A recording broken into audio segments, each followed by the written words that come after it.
parati kong tinatanong to, ano ang kwentong Duterte mo?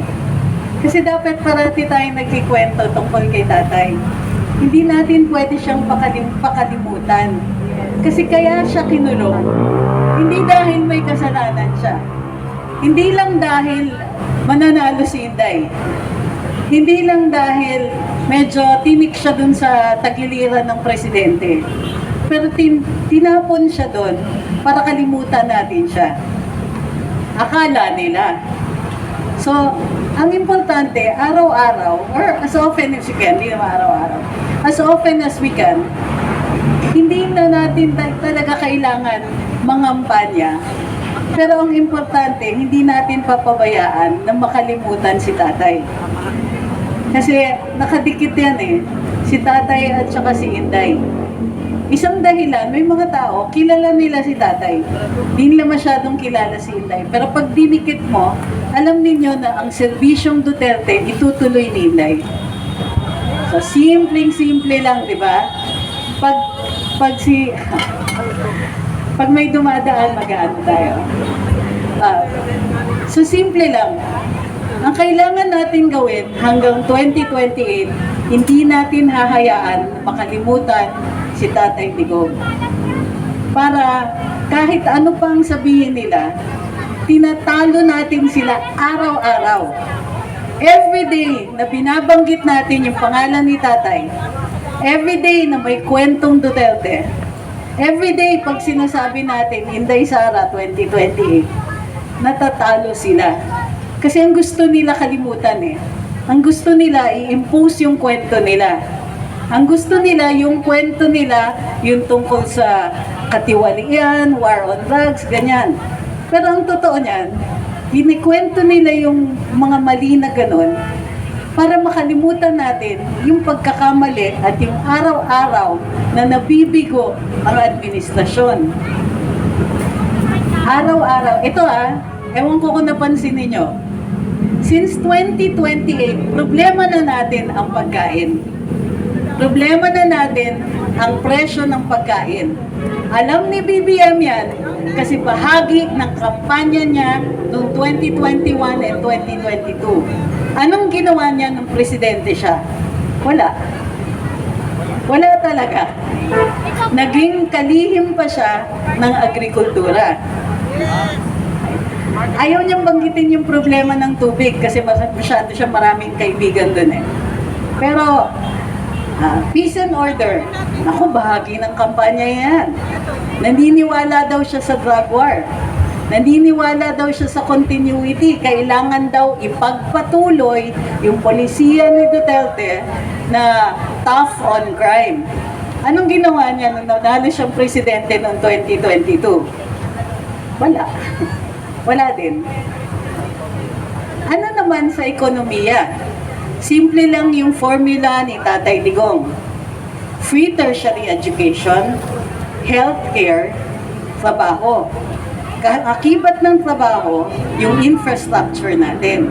Kasi, maayos ang mga kalye, maayos yung mga bridges, maayos yung mga infrastructure ng internet natin, aasenso tayo lahat. So, ang simple lang ng formula niya. Ano nangyari noong 2022, naging presidente na si BBM? Wala. Yung totoo, wala. Alam niyo kung bakit? Kasi, ang una niyang ginawa, bumiyahe. Alam ko to kasi kasama ako. So, bumiyahe siya, supposedly para maghikayat ng mga foreign direct investments. Ano nangyari? After naghikayat siya ng foreign direct investments, halos isang taon siyang tuloy-tuloy, biyahe siya ng biyahe. Ano ang resulta nung paghihikayat niya ng foreign direct investments? Wala. So, 2024, masaya to. 2024, anong ginawa ni BBM? Namigay siya ng ayuda through his cousin, Martin Romualdez. Ang ayuda na ibinigay, more than 800 billion. Yung 800 billion na yon, hindi yan pumunta sa healthcare. Hindi yan pumunta sa tuition. Hindi yan pumunta sa infra. Hindi yan pumunta sa pag-aangat sa atin sa kahirapan. Hindi.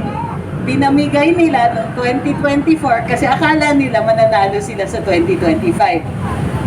So, ano nangyari? Matapos nilang mamigay ng 800 billion. Wala. So, itong administrasyon, ang pinaka-campaign promise lang nila yata, walang natupad eh. So, since 2022, pag tinanong nyo, ano ang ginawa ni BBM since 2022? Wala. Pero, pag pinag-uusapan natin si Tatay Digong, nauubos yung hininga natin, kaka-enumerate kung ano-ano yung mga ginagawa. So, nung nagla-live ako, ano yung kwentong Duterte ninyo? Aba, mauubos ka. Kasi, normally, yung mga magkikwentong Duterte, yung mga personal na kilala niya. Sina ma'am. Yung mga to, ang dami dito, mga personal na kakilala ni PRD. Pero, ang pinakamagagandang mga kwento, yung mga taong never siya na-meet personally. O kung na-meet man, yung sandaling-sandali lang. So, ang mga kwento, ito, nakagraduate yung anak ko ng free tertiary, hindi sa akin to. Ito yung kwento ng mga tao sa live ko. Nakagraduate, yung isang follower ko, nakagraduate ang anak niya, free tertiary education. Nagbago yung buhay ng pamilya nila, umangat sa kahirapan. Yung isa, kapatid niya, adik dati, naging presidente si Duterte, wala pang ginagawa, pumasok sa rehab sa tindi ng takot. Maganda na ang buhay, may pamilya, may trabaho, wala na ang droga. Kwento naman ng iba, kapitbahay, nalulong sa droga, kinakawawa yung mga anak, ano nangyari? Rehab, tapos na. Nakulong, hindi na nasasaktan yung mga anak. Lahat tayo, may epekto sa buhay natin. Si Presidente Duterte, kahit di natin siya na-meet. Kahit hindi natin personal nakakilala, halos lahat tayo may kwentong Duterte. Meron yung iba, eto favorite ko to eh, kaya lang natanggal na yung mga twin eh. PNR. Alam niyo yung Philippine National Railroad? Nakailang presidente yan, binubulok na nila yan. Hindi yan pinagtutuunan ng pansin, pero kung iisipin ninyo, ang mga twin, ang pinakamurang transportasyon. Sinong nakikinabang sa twin? Yung mga mahihirap. Yung mga nakatira sa probinsya, tulad dito sa South, nakatira sa Laguna, makakatrabaho dito sa Metro Manila, ang pamasahe, 23 pesos lang. Ulitin ko yan ha, 23 pesos lang. Sa panahon ngayon, ano ang 23 pesos? Pero kung nakatira ka sa Laguna, as far as Binyan, pupunta ka ng Metro Manila, sasakay ka ng PNR, ang bayad mong pamasahe, 23 pesos. 46 pesos lang kung magbabalikan ka. Maraming buhay ang naapektuhan nung naging Pangulo si Rodrigo Duterte. Kaya siya tinago, kaya siya tinakas, kaya siya nilagay sa kulungan sa Hague. Mahirap kalimutan yung isang tao na lahat ng buhay natin naapektuhan.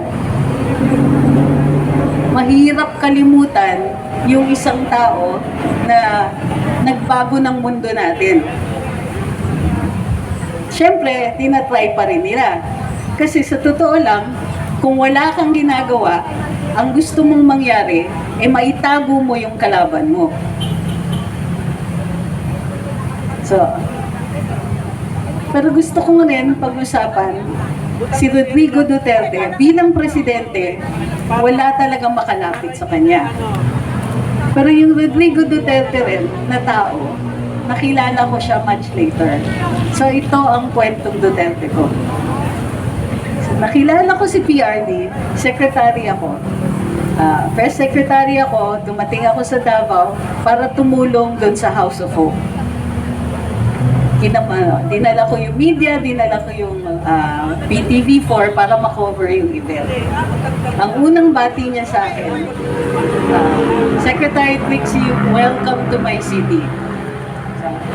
From that day on, pag nasa Davao ako, nakikita kami. Chikador yun eh.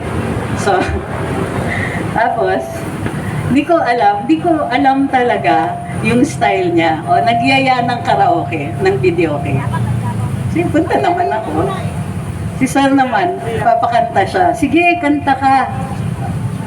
Wala naman masyadong tao. Di sige, kanta tayo.